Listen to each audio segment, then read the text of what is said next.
नमस्कार दोस्तों, कैसे हैं आप लोग। आशा करता हूं आप सभी अच्छे होंगे। लाखों कैंडिडेट जिन्होंने आरआरबी टेक्नीशियन का एग्जाम दिया है, चाहे ग्रेड 3 का या ग्रेड 1 का, अपने रिजल्ट का बेसब्री से इंतजार कर रहे हैं। इस वीडियो में बात करेंगे कि आप लोग का रिजल्ट कब आ रहा है, आप लोग का डॉक्यूमेंट वेरिफिकेशन कब से शुरू होगा। अभी रेलवे ने आरआरबी जेई का रिजल्ट जारी किया है और आरआरबी जेई में जो मान सकते हैं किस्मत का जो एक फैक्टर है वो बहुत ही बड़ा रोल प्ले किया है। और आरआरबी टेक्नीशियन में भी मान सकते हैं आपकी जो नौकरी लगेगी वो 100% आपका लक बेस्ड होगा, लक फैक्टर होगा। इस वीडियो में बात करेंगे कि कैसे बहुत सारे कैंडिडेट जिनके नंबर कम थे फिर भी उनका रिजल्ट हो गया, और बहुत सारे कैंडिडेट जिनके नंबर ज़्यादा थे, 70 नंबर थे, फिर भी रिजल्ट नहीं हुआ। जो टेक्नीशियन की वैकेंसी है आप लोगों ने देखा होगा कि लगभग 14,000 के आसपास है। रिजल्ट 14,000 ही बच्चों का होगा, और सबसे बड़ा जो फैक्टर प्ले करेगा वो किस्मत का प्ले करेगा और नॉर्मलाइजेशन का प्ले करेगा। बात करेंगे कि ग्रेड 1 का या ग्रेड 3 का क्या कट ऑफ देखने को मिल सकता है, आप लोग के कितने रॉ मार्क्स है किसी भी बोर्ड से, किसी भी ट्रेड से, तो सिलेक्शन के आपके चांसेस हैं। पूरे वीडियो को आपको ध्यान से देखना है, और यदि आप लोग चैनल पर पहली बार आए हैं या अभी तक भी सब्सक्राइब नहीं किए हैं तो कर लें, ताकि जो भी आरआरबी टेक्नीशियन के आगे के अपडेट्स हो सबसे पहले आपको जानकारी मिल सके। दोस्तों आप लोग यहाँ पे देख सकते हैं ये कुछ ट्रैक रिकॉर्ड है, यानी अभी तक रेलवे ने जो रिजल्ट जारी किया है उसका। जैसे एएलपी का जो लास्ट एग्जाम 29 नवंबर 2024 को खत्म हुआ था और रिजल्ट 26 फरवरी को पब्लिश कर दिया गया, यानी लगभग 87 दिन में रिजल्ट एएलपी का आ गया। आरपीएफ एसआई का लास्ट एग्जाम 13 दिसंबर 2024 को खत्म हुआ और रिजल्ट 3 मार्च 2025 को आ गया, यानी लगभग 80 दिन का समय लगा आरपीएफ एसआई में। जूनियर इंजीनियर का एग्जाम लास्ट 18 दिसंबर 2024 को खत्म हुआ और रिजल्ट 5 मार्च 2025 को आ गया, यानी लगभग 78 डेज में, यानी लगभग ऑन एंड अप्रोक्स 80 दिन का समय ले रही है अभी रिजल्ट को पब्लिश करने में। आप लोग यहाँ पे देख सकते हैं जो आरआरबी टेक्नीशियन का लास्ट एग्जाम चला है वो 30 दिसंबर 2024 को। यदि आप लोग ऑन एंड अप्रोक्स लगभग 80 दिन इसमें काउंट करेंगे तो आप लोग का जो रिजल्ट एक्सपेक्टेड है वो 20 मार्च के आसपास, यानी 20 मार्च के आसपास आपका रिजल्ट है जो पब्लिश कर दिया जाएगा। और अप्रैल महीने में आपका डॉक्यूमेंट वेरिफिकेशन शुरू होने वाला है। अब कितने बच्चों का रिजल्ट होगा, तो आप लोग यहाँ पे इंस्ट्रक्शन में देख सकते हैं जो डॉक्यूमेंट वेरिफिकेशन का इंस्ट्रक्शन है, जिसमें बताया गया है candidate will be shortlisted for document verification based on their marks and merit in the CBT for the respective pay level. The number of shortlisted candidate will be equal to the number of vacancy, यानी जितना आप लोग number CVT में लेके आए हैं उसी के बेसिस पे डीवी का लिस्ट आएगा, और उतने ही बच्चों का डॉक्यूमेंट वेरिफिकेशन का लिस्ट आएगा जितनी वैकेंसी है। तो वैकेंसी टोटल कितनी है, तो ग्रेड 1 सिग्नल और ग्रेड 3 के सभी पोस्ट को मिलाकर के, वर्कशॉप का भी पोस्ट मिलाकर के टोटल जो वैकेंसी है वो 14,298 वैकेंसी है।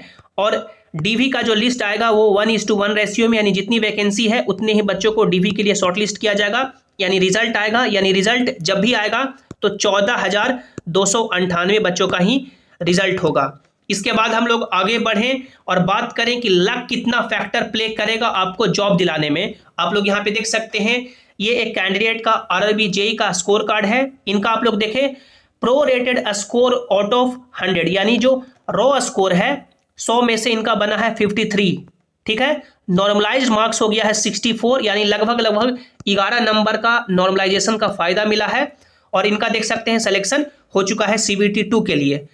अब आप लोग यहाँ पे ये देखें, इनका देखें pro rated score out of 100, pro rated score out of 100 कितना है 59 है, यानी इनसे 6 नंबर ज़्यादा है। इनका 53 नंबर था 100 में से, और इनका 100 में से 59 है, यानी कि 6 नंबर ज़्यादा है।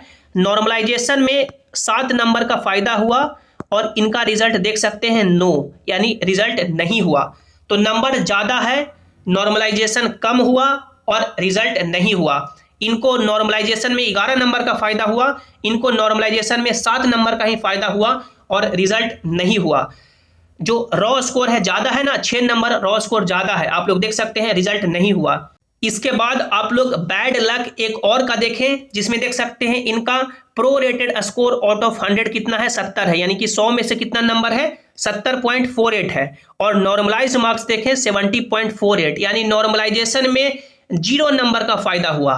तो देख सकते हैं कितना लक फैक्टर कर रहा है, किस्मत कितना साथ देना चाहिए। आप लोग यहाँ पे देख सकते हैं, यदि आपका किस्मत कुछ इस तरह से होगा कि आप लोग 70 नंबर एग्जाम्पल से लेके आए और नॉर्मलाइजेशन में 11 नंबर का फायदा हो, लगभग इतना हो जाए, या आप लोग 53 नंबर जैसा ये इस टाइप का, या आपका लक फैक्टर हो कि 53 नंबर ही लेके आए, नॉर्मलाइजेशन में आपको 11 से 12-15 नंबर का फायदा हो। लेकिन यदि इस तरह से आपका लक रहेगा कि जितना नंबर लाए हैं उतना ही नंबर रह गया, या नॉर्मलाइजेशन में 2-4 नंबर 5 नंबर का फायदा हुआ, कुछ इस तरह से, तो सिलेक्शन नहीं होगा। और आप लोगों ने ये भी देखा होगा डॉक्यूमेंट वेरिफिकेशन के पॉइंट नंबर 2 में कि यदि ऐसा कोई कैंडिडेट जिनके मार्क्स है जो इक्वल हो जाते हैं, तो मेरिट है जो डिटरमाइन किया जाएगा एज क्राइटेरिया से। यानी मान लीजिए कि आपका नंबर 75 है, किसी दूसरे भी कैंडिडेट का 75 है, आपका उम्र 28 साल है, दूसरे का उम्र 30 साल है, तो आपका रिजल्ट नहीं होगा कम उम्र के कारण, और इनका रिजल्ट हो जाएगा। और ये आप लोगों ने नॉर्मलाइजेशन का तो खेल देखा ही। मान लीजिए कि आप लोगों ने ईजी शिफ्ट में एग्जाम दिया और ईजी शिफ्ट में आप लोग 75 नंबर लेके आए, और कोई दूसरा कैंडिडेट है जो टफ शिफ्ट में एग्जाम दिया और टफ शिफ्ट में वो 70 नंबर लेके आता है। टफ शिफ्ट वाले का जो नॉर्मलाइजेशन में फ़ायदा होता है वो ज़्यादा होता है। मान लीजिए कि इनके 12 नंबर बढ़ गए, तो इनको यानी कि जो नॉर्मलाइज मार्क्स हो जाएगा वो 82 हो जाएगा, और आपका मान लीजिए कि 5 नंबर ही बढ़ा और आपका नंबर यानी कि 80 तक ही नॉर्मलाइज पहुंचा। एग्जाम्पल से कि कट ऑफ 81 गया, तो आपका रॉ स्कोर ज़्यादा होने के बावजूद सिलेक्शन नहीं होगा, और इनका रॉ स्कोर कम है फिर भी ये सिलेक्शन ले जाएंगे। तो देख सकते हैं लक कितना फैक्टर प्ले कर रहा है। इसी तरह का जो लक है मान सकते हैं ALP में भी हजारों बच्चों के साथ रहा, और JEE में भी हजारों बच्चों के साथ रहा।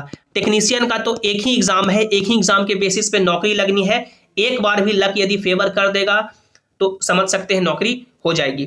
आगे हम लोग बढ़े और बात करें एक्सपेक्टेड कट ऑफ की, तो ये आपका टेक्नीशियन 3 ITI का सेफ रॉ मार्क्स है।